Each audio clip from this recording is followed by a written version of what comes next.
Diqqat, O'zgidromet ogohlantirmoqda. Assalomu alaykum aziz tomoshabin, ushbu xabar boshqalarga ham yetib borishligi uchun video ostiga bir dona like bosib, bizga obuna bo'lib qo'ying.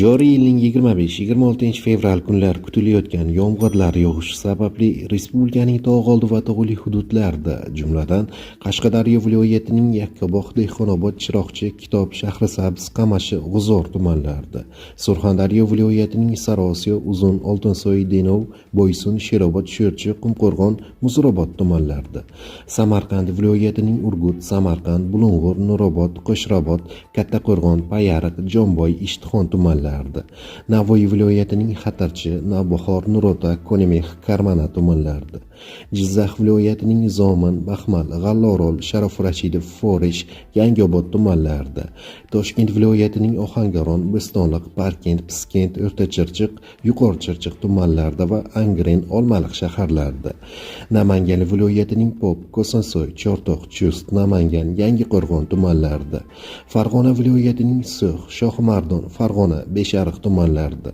Andijon viloyatining Andijon, Asaka, Jalaquduq, Qo'rg'ontepa, Paxtaobod, Izboskan, Xo'jaobod, Marhamat tumanlarida va Xonobod shahrida sel, suv toshqin hodisalari yuzaga kelishi mumkin. Tog' oldi va tog'li hududlarda istiqomat qiluvchi fuqarolar, dam oluvchilar hamda tog'li hududlarda harakatlanuvchi haydovchilardan ehtiyotkorlik choralarini ko'rishlarini so'raymiz.